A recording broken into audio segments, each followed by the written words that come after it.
देख रहे हैं आप अभी तक और मैं हूं आपके साथ कृतिका सूर्यवंशी। बरेली चुनाव प्रचार खत्म होने से एक दिन पहले शुक्रवार को गृह मंत्री अमित शाह बीजेपी प्रत्याशी बहरोन लाल मौर्य के समर्थन में रैली करने भोजीपुरा पहुंचे। भोजीपुरा विधानसभा क्षेत्र के श्री सिद्धिविनायक इंस्टीट्यूट में उन्होंने विपक्ष पर जमकर निशाना साधा। इसके साथ ही प्रदेश की बीजेपी सरकार की उपलब्धियां भी गृह मंत्री अमित शाह ने गिनाई। गृह मंत्री अमित शाह ने भारत माता की जय के साथ संबोधन शुरू किया। कहा कि पहले चरण में मतदान के बाद सपा का सूपड़ा साफ हो रहा है। 300 सीटों के पार जाकर बीजेपी की सरकार बनने वाली है। पहले माफिया देखकर पुलिस भागती थी, आज पुलिस का सायरन सुनते ही गुंडे भागते हैं। आजम खान पर निशाना साधते हुए कहा कि उनका बड़ा नाम था, अब जेल में है, ऐसे माफिया जेल में ही रहें या नहीं। सपा की सरकार आए तो जेल से बाहर आ जाएंगे ये सब। मोदी सरकार ने हर गरीब का साथ दिया है, गैस सिलेंडर, बिजली, मकान दिए। खुद को समाजवादी कहने वाले बताएं कि अब तक गरीबों के लिए क्यों नहीं सोचा।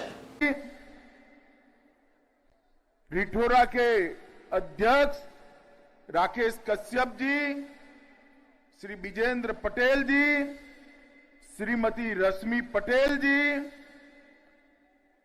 मंच पर उपस्थित निर्भय गुर्जर जी, महिपाल गंगवार जी, पुरुषोत्तम टाटा जी, और आज जिनको जिताने के लिए मैं आया हूं, हमारे भारतीय जनता पार्टी के विधायक और नेता श्रीमान बहरोन लाल मौर्य जी। और आज भोजीपुरा के इस कार्यक्रम में उपस्थित प्यारे भाइयों, बहनों, माताओं और मेरे जिगर के टुकड़े जैसे युवा मित्रों, सबसे पहले तो मैं बरेली की इस पवित्र भूमि पर पतित पावनी राम गंगा को प्रणाम कर कर मेरे बात की शुरुआत करना चाहता हूं। मित्रों, बाबा अलकनाथ और त्रिवटीनाथ के आशीर्वाद भोजीपुरा पर हमेशा बने रहे, ऐसी ईश्वर प्रार्थना कर कर मैं मेरी बात की शुरुआत करना चाहता हूं। मित्रों, यह ऐतिहासिक भूमि द्रौपदी की जन्मभूमि मानी जाती है। ये ऐतिहासिक भूमि में अनेक स्वतंत्रता सेनानी हुए, शांति शरण विद्यार्थी, जिन्होंने 1942 के आंदोलन में केडीएम कॉलेज की छत पर यूनियन जैक को उतारकर तिरंगे को जड़ाने का काम किया था, उनको भी मैं आज श्रद्धांजलि देना चाहता हूं। भाइयों बहनों, कल ही उत्तर प्रदेश के चुनाव का पहला चरण समाप्त हुआ है।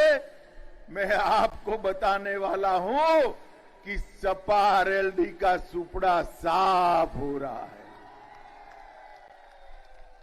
300 से ज्यादा सीटों के साथ भारतीय जनता पार्टी की यहां सरकार बनने वाली है।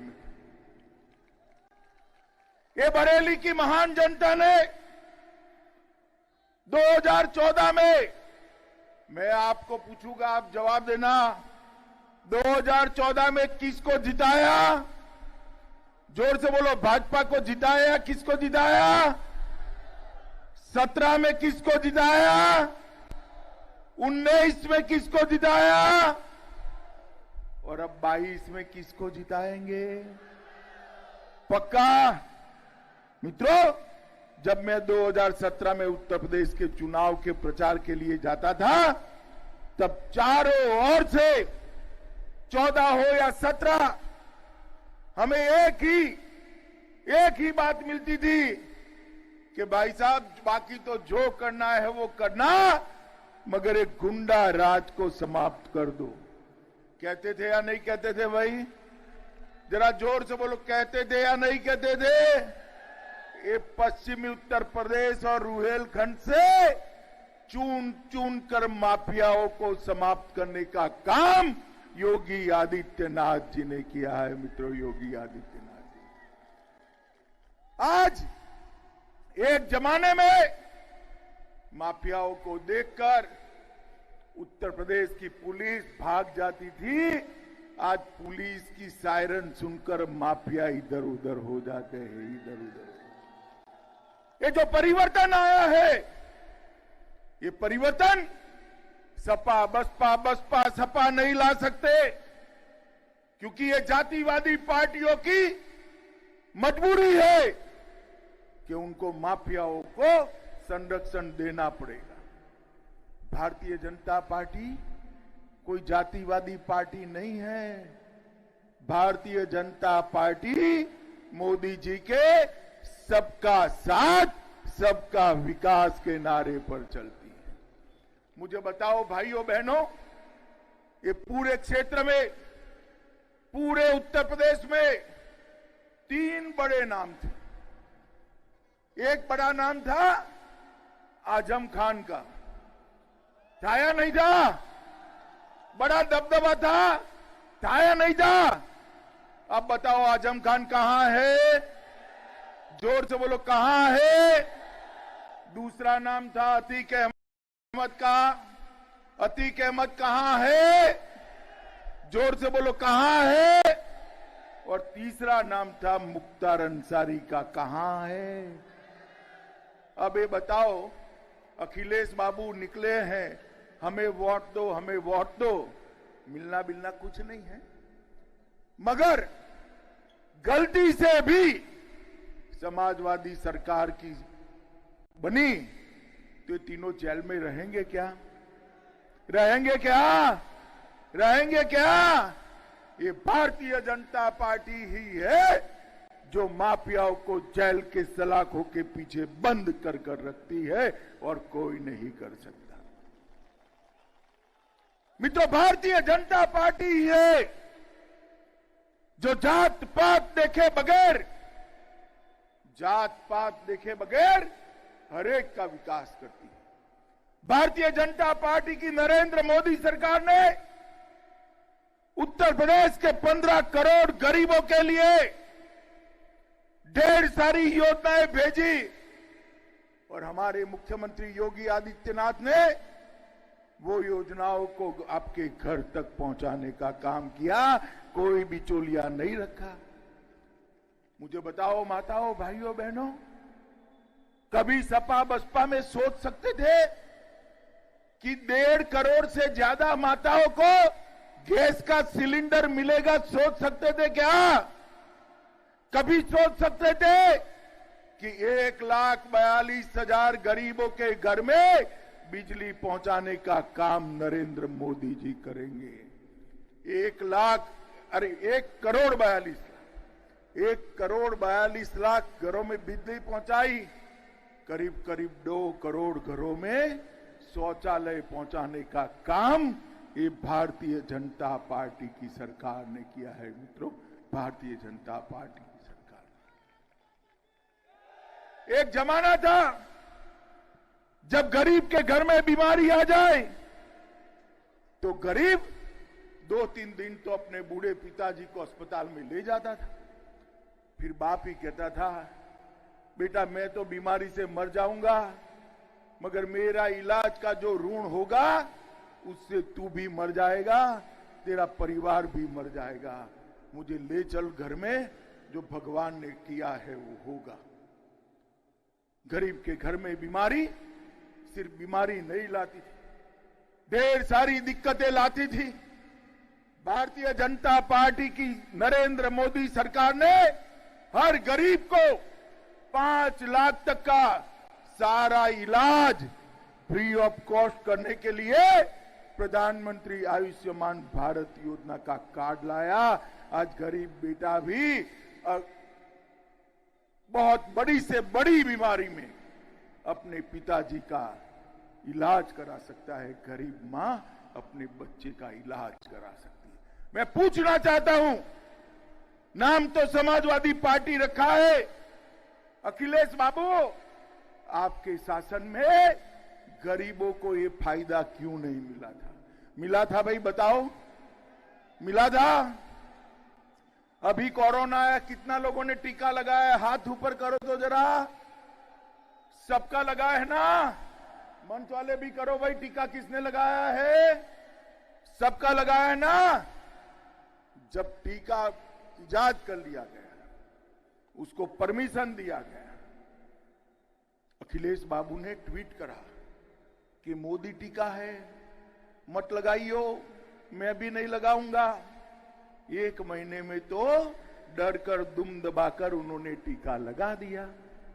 मित्रों, अगर उनकी सुनती उत्तर प्रदेश की जनता, हालांकि सुनती नहीं है, तो तीसरे चरण में उत्तर प्रदेश सलामत रह पाता क्या? बताओ भाई, रह पाता? जरा जोर से बोलो, रह पाता क्या? और जोर से बोलो, रह पाता क्या?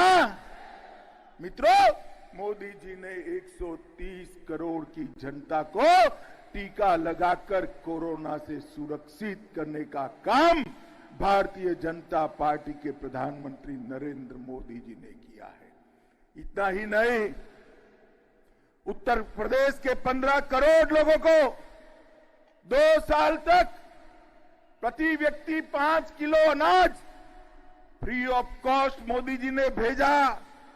योगी जी ने दलहन, तेल, नमक भी साथ में भेजने का काम किया और 2 साल तक गरीब का चूल्हा जलता रहा। ये काम भारतीय जनता पार्टी की नरेंद्र मोदी सरकार ने किया है। मित्रों, अभी अभी हमने एक घोषणा पत्र जारी किया है और घोषणा पत्र में हमने किया है कि उत्तर प्रदेश के सभी किसानों को फ्री ऑफ कॉस्ट मुफ्त में बिजली देने का संकल्प भारतीय जनता पार्टी ने किया है। गरीब बच्चियां जो 12 से आगे पढ़ेगी, उनको स्कूटी देने का काम भारतीय जनता पार्टी की सरकार ने किया। अखिलेश जी ने कहा, देखिए साहब कैसे लोग सोचते हैं। अखिलेश जी ने कहा कि भाजपा स्कूटी देगी, हम पेट्रोल देंगे। अरे अखिलेश जी, स्कूटी नहीं है तो बच्ची पेट्रोल किसमें डलवाएगी, जरा बताओ तो भाई। पहला स्कूटी देते हैं या पेट्रोल देते हैं? जरा जोर से बोलो, स्कूटी देते हैं या पेट्रोल? मित्रों, ना उनकी सरकार बननी है, ना उनको पेट्रोल डालना है। सरकार योगी आदित्यनाथ की बननी है और स्कूटी बच्चियों को मिलनी है। मित्रों, ये उत्तर प्रदेश देश का सबसे बड़ा सूबा होने के बावजूद भी देश की अर्थव्यवस्था की शुमार में 6 नंबर पर चल रहा था। कौन से नंबर पर? योगी जी के 5 साल में ही उत्तर प्रदेश 6 नंबर से 2 नंबर पर आया। एक और आशीर्वाद दे दो, 2 नंबर से 1 नंबर पर पहुंचाने का काम भारतीय जनता पार्टी की सरकार है। हमने तय किया है कि उत्तर प्रदेश की प्रति व्यक्ति आय को 2 गुना करेंगे। 10 लाख करोड़ का निवेश लाएंगे। 3 अत्याधुनिक डाटा सेंटर बनाएंगे और कानपुर के अंदर हमारे अनुसूचित जाति के भाइयों के लिए एक बहुत बड़ा लेदर पार्क, चमड़े की चीजों को बनाने का एक पार्क बनाएंगे, जिससे मेरे सभी जाटव भाइयों बहनों को, अनुसूचित जाति के भाइयों बहनों को बड़ी रोजगारी मिलने की संभावना है। मित्रों, हमने तय किया है कि आने वाले दिनों में हम माफियाओं को उत्तर प्रदेश के अंदर घुसने नहीं देंगे। मित्रों, मोदी जी ने इस देश को सुरक्षित करने का काम किया है। मुझे बताओ, कश्मीर भारत का अभिन्न अंग है या नहीं है? जोर से बताओ, है या नहीं है? हम धारा 370 हटाना चाहते थे। ये सपा, बसपा, कांग्रेस इसका विरोध करती थी और जब मोदी जी के नेतृत्व में मैं धारा 370 हटाने का बिल लेकर गया, ये अखिलेश बाबू कहते थे कि खून की नदियां बही। अरे अखिलेश बाबू, खून की नदियां छोड़ो, किसी की कंकर मारने की हिम्मत नहीं हुई, कंकर मारने की हिम्मत। और मोदी जी ने 5 अगस्त 2019 को धारा 370 को समाप्त कर हमारे कश्मीर को हमेशा के लिए भारतीय जनता पार्टी के साथ जोड़ने का काम देश के प्रधानमंत्री नरेंद्र मोदी जी ने किया है। माताओं, भाइयों, बहनों, मोदी जी ने देश को सुरक्षित करने का काम किया है। मैं आपको बताना चाहता हूं, 10 साल ये सपा बसपा के सहयोग से केंद्र के अंदर कांग्रेस की सरकार चली, सोनिया मनमोहन की सरकार चली। आए दिन पाकिस्तान से आलिया मालिया जमालिया घुस जाते थे, हमारे जवानों के सर काट कर चले जाते थे, मगर ये देश के प्रधानमंत्री के माथे पर जू नहीं रेंगती थी। मित्रों, जू नहीं रेंगती थी। मोदी जी आए, पाकिस्तान ने उरी पर हमला किया, पुलवामा में हमला किया, वो भूल गए कि सरकार बदल चुकी है। मनमोहन सिंह की सरकार नहीं है, अब नरेंद्र मोदी की सरकार है, भारतीय जनता पार्टी की सरकार है। 10 ही दिन में सर्जिकल स्ट्राइक और एयर स्ट्राइक कर पाकिस्तान के घर में घुसकर आतंकवादियों का सफाया करने का काम ये भारतीय जनता पार्टी की नरेंद्र मोदी सरकार है।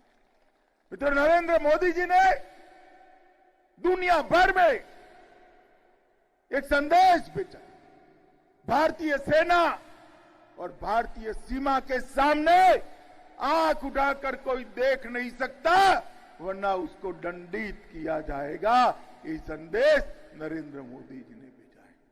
माताओं, भाइयों, बहनों, उत्तर प्रदेश को सुरक्षित, समृद्ध, शिक्षित बनाने के लिए, स्वास्थ्य से परिपूर्ण बनाने के लिए भारतीय जनता पार्टी को एक और 5 साल का मौका दीजिए। मुझे बताओ, देंगे मौका? ऐसा नहीं भाई, जोर से बोलो, देंगे मौका? पक्का देंगे? भंवरेलाल जी को बड़े मतों से जिताएंगे? कमल के निशान पर बटन दबाएंगे? योगी जी के हाथ मजबूत करेंगे? मोदी जी के हाथ मजबूत करेंगे? तो मेरे साथ दोनों हाथ उठाइए, उठाइए दोनों हाथ, 300 पार की मुट्ठी बीचे 300 पार की, और प्रचंड आवाज से बोलिए, भारत माता की, भारत माता की, भारत माता की, वंदे वंदे वंदे।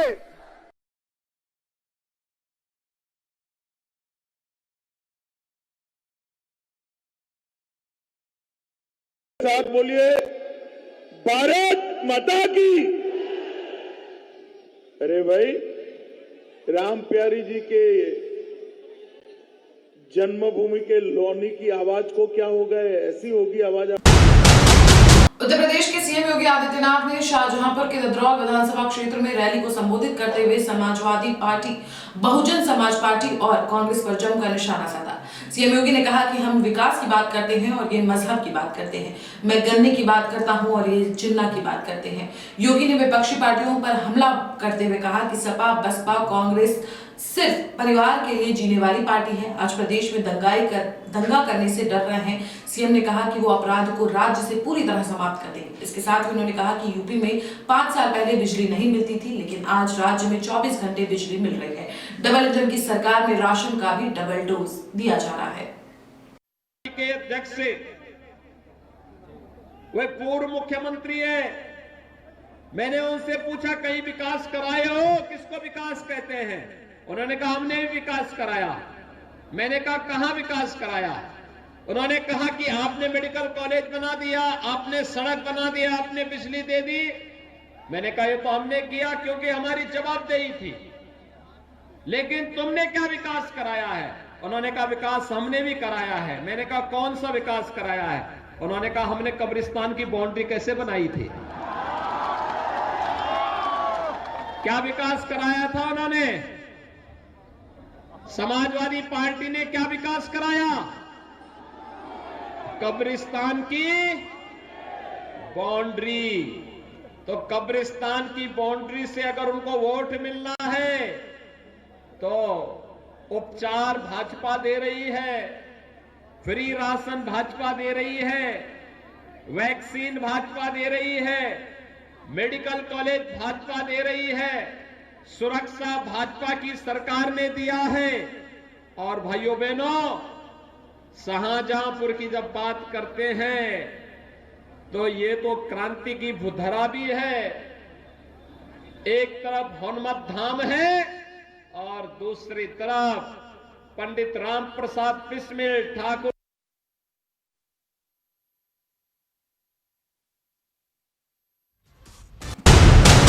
संभल में चुनाव प्रचार के दौरान एआईएमआईएम प्रमुख असदुद्दीन ओवैसी ने बीजेपी पर जमकर हमला बोला है। उन्होंने बीजेपी पर हमला बोलते हुए कहा कि बीजेपी 3 तलाक का कानून मुस्लिम महिलाओं के हित में नहीं बल्कि महिलाओं को बर्बाद करने के लिए लाया गया है। बीजेपी सरकार पर आरोप लगाते हुए उन्होंने कहा कि प्रधानमंत्री नरेंद्र मोदी को मुस्लिम महिलाओं की इतनी ही फिक्र है तो फिर कर्नाटक एक मुस्लिम बेटी को घेरने के मामले में शांत क्यों बैठे हुए हैं। संभल विधानसभा क्षेत्र से एआईएमआईएम के प्रत्याशी मुशीद खान तरीन के पक्ष में गांव गुमसानी में जनसभा को संबोधित करते हुए उन्होंने कहा कि यहाँ की जनता की बात सुनने के बाद पता चला है कि यहाँ से जिला मुख्यालय बहजोई 60 किलोमीटर दूर है, जबकि मुरादाबाद मात्र 20 किलोमीटर की दूरी पर है। बलिया की बैरिया विधानसभा क्षेत्र से बीजेपी के विधायक रहे सुरेंद्र सिंह ने मुकेश सहनी की विकासशील इंसान पार्टी यानी वीआईपी ज्वाइन कर ली है। अब सुरेंद्र सिंह इसी दल के सिंबल पर विधानसभा चुनाव लड़ेंगे। सुरेंद्र सिंह ने बताया कि वो गरीब शोषित लोगों की लड़ाई लड़ते रहे हैं, किसी भी दल के टिकट को पाने के लिए वो अपने स्वाभिमान से समझौता नहीं करेंगे। दरअसल बीजेपी ने सुरेंद्र सिंह का टिकट काटकर विधायक और मंत्री रहे स्वरूप शुक्ला को बैरिया बीजेपी ने अपना प्रत्याशी बनाया है। बीजेपी विधायक सुरेंद्र सिंह ने आगे बताया कि विकासशील इंसान पार्टी के राष्ट्रीय सचिव ने खुद उनसे मिलकर विधानसभा चुनाव लड़ने के लिए सिंबल दिया है। ऐसे में वो वीआईपी पार्टी से ही चुनाव लड़ेंगे। सिंह ने ये भी बताया कि बैरिया में उनका व्यापक जनाधार है और वो किस दल से लड़ते हैं ये बहुत महत्वपूर्ण नहीं है। लखीमपुर खीरी हिंसा मामले में आरोपी और केंद्रीय मंत्री अजय मिश्रा टेनी के बेटे आशीष मिश्रा को हाईकोर्ट की लखनऊ बेंच से जमानत मिल गई है। हालांकि जेल की रिहाई में अभी वक्त लग सकता है। गुरुवार को जमानत मिलने के बाद भी आशीष मिश्रा का जेल से बाहर आना अभी थोड़ा मुश्किल है। वो इसलिए क्योंकि जमानत आदेश में धारा 302 और 120B का जिक्र नहीं किया गया है। बताया जा रहा है कि बेल ऑर्डर को संशोधित करने के लिए आशीष मिश्रा के वकीलों को अर्जी देनी पड़ेगी। इस वजह से उनकी रिहाई अगले सप्ताह 14 फरवरी तक ही संभव है। सुप्रीम कोर्ट से उत्तर प्रदेश सरकार को राहत देने वाली एक बड़ी खबर सामने आई है। उत्तर प्रदेश सरकार के विज्ञापनों पर रोक लगाने को लेकर शीर्ष अदालत में एक जनहित याचिका दायर की गई थी। सुप्रीम कोर्ट ने शुक्रवार को इस याचिका पर सुनवाई करते हुए इसे खारिज कर दिया। कोर्ट का यह फैसला योगी सरकार के लिए काफी राहत वाला है।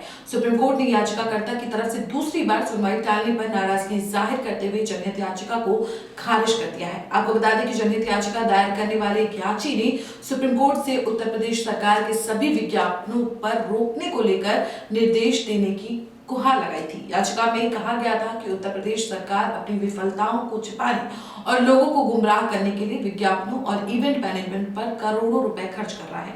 प्रदेश सरकार सरकारी खजाने के पैसे का विज्ञापनों पर दुरुपयोग कर रही है। नकली लोकप्रियता हासिल करने की कोशिश के लिए यूपी सरकार सभी लोक कल्याण और विकास फंड का पैसा विज्ञापन पर खर्च कर रही है। याची ने अपनी अर्जी में कहा था कि यूपी सरकार की तरफ से करोड़ों रुपए का विज्ञापन सुप्रीम कोर्ट के आदेश का भी उल्लंघन है। उत्तर प्रदेश सरकार के विज्ञापनों पर रोक लगाने को लेकर वरिष्ठ अधिवक्ता CR जयासुकीन की ओर से सुप्रीम कोर्ट में जनहित याचिका दाखिल की गई थी। मध्य प्रदेश के सीएम शिवराज सिंह चौहान का एक वीडियो सामने आया है। वीडियो को एमपी कांग्रेस के ट्विटर हैंडल से पोस्ट किया गया है। वीडियो में सीएम शिवराज सिंह चौहान से एक शख्स यूपी और उत्तराखंड में बीजेपी की स्थिति के बारे में बात कर रहा है। इस वीडियो को कांग्रेस समर्थक सोशल मीडिया पर खूब शेयर कर रहे हैं। वायरल वीडियो में शिवराज सिंह चौहान कहते हैं कि मुझे तो लगता है कि यूपी में कोई संदेह नहीं है, उत्तराखंड में भी बीजेपी ही है, लेकिन थोड़ा मुकाबला है। इस वीडियो के सामने आने के बाद कांग्रेस बीजेपी पर निशाना साध रही है। वीडियो वायरल होने के बाद सीएम शिवराज सिंह चौहान ने हरिद्वार में सफाई देते हुए कहा कि ये मैं ऑन रिकॉर्ड कह रहा हूँ, बीजेपी को उत्तराखंड में पिछले चुनाव से ज्यादा सीटें मिलेंगी। मैं पुष्कर सिंह धामी के शपथ ग्रहण समारोह में शामिल होऊंगा। वीडियो को शेयर करते हुए एमपी कांग्रेस ने लिखा कि यूपी और उत्तराखंड में बीजेपी की बेहद कमजोर स्थिति की जानकारी देते हुए मध्य प्रदेश के मुख्यमंत्री शिवराज सिंह चौहान कह रहे हैं कि बीजेपी तो गई। उन्नाव में एक दलित युवती का अपहरण करने के बाद उसकी हत्या कर शव को 4 फीट गहरे गड्ढे में गाड़ दिया गया। युवती की मां ने समाजवादी पार्टी के पूर्व राज्य मंत्री स्वर्गीय फतेह बहादुर सिंह के बेटे राजोल सिंह पर अपहरण कर हत्या करने का आरोप लगाया था। पुलिस ने आरोपी की कस्टडी रिमांड ली है, जिसके बाद संपर्क में आए मंत्री के बेटे के करीबी को गिरफ्तार किया गया है। निशानदेही पर शव बरामद होने के बाद परिजनों ने पुलिस पर लापरवाही के आरोप लगाए हैं, जिस पर एसपी ने बीती देर रात इंस्पेक्टर कोतवाली अखिलेश पांडे को निलंबित कर दिया है। वहीं सीओ से स्पष्टीकरण मांगा गया है। उन्नाव सदर कोतवाली क्षेत्र के काशीराम की रहने वाली एक दलित युवती ने 8 दिसंबर 2021 को सदर कोतवाली में तहरीर देकर आरोप लगाया कि उसकी बेटी पूजा को पूर्व सपा राज्य मंत्री फतेह बहादुर सिंह के बेटे राजोल सिंह ने अपहरण कर लिया है। इसके बाद पुलिस में अपहरण का मुकदमा दर्ज करा दिया गया है। पीड़िता की मां ने बेटी के गायब होने का आरोप सपा सरकार में राज्य मंत्री और सहकारी विभाग के चेयरमैन रहे फतेह बहादुर के बेटे राजू सिंह पर लगाया था। परिवार का आरोप है कि किसी ने भी इस मामले में कोई सुनवाई नहीं की। उनसे पुलिस ने ये तक कहा कि उनकी बेटी भाग गई होगी, जब वापस आएगी तो बयान दर्ज करा लेंगे। इलाहाबाद हाईकोर्ट ने कासगंज कस्टोडियल डेथ मामले में अल्ताफ के दूसरे पोस्टमार्टम के आदेश दिए हैं। मामले में पीड़ित के पिता लगातार सीबीआई जांच की मांग कर रहे हैं। मामले में यूपी पुलिस ने दावा किया है कि अल्ताफ ने खुद को 2 से 3 फीट पाइप से बांधकर आत्महत्या कर ली थी। मामले की सुनवाई के दौरान 3 फरवरी को न्यायमूर्ति अंजनी कुमार मिश्रा और न्यायमूर्ति दीपक वर्मा की पीठ ने अतिरिक्त सरकारी अधिवक्ता को अगली सुनवाई से पहले रिपोर्ट दाखिल करने का निर्देश दिया था। वहीं गुरुवार को आगे की सुनवाई करते हुए कोर्ट ने अल्ताफ का दूसरा पोस्टमार्टम करने के निर्देश दिए थे। अल्ताफ 9 नवंबर को पुलिस स्टेशन में मृत पाया गया था। पुलिस ने दावा किया कि उसने अपने जैकेट के हुड से एक शौचालय में पानी के पाइप से लटक कर खुदकुशी कर ली थी। ये पाइप जमीन से 2 फीट की ऊंचाई पर था। उत्तर प्रदेश के कासगंज जिले में एक नाबालिग लड़की के गायब होने के आरोप में 22 साल के अल्ताफ को यूपी पुलिस ने हिरासत में ले लिया था। हालांकि लड़की को बाद में कासगंज रेलवे स्टेशन से बरामद कर लिया गया था। अल्ताफ की मौत के मामले में कासगंज थाने में अज्ञात पुलिसकर्मियों के खिलाफ आईपीसी की धारा 302 के तहत एफआईआर दर्ज की जा चुकी है। यूपी पुलिस के अधिकारियों ने कहा कि हिरासत में हुई मौत की विभागीय जांच और मजिस्ट्रेट जांच एक साथ की जाएगी। मेरे साथ इस बुलेटिन में इतना ही। देश और दुनिया की तमाम बड़ी खबरों के लिए देखते रहिए आप लोग तक।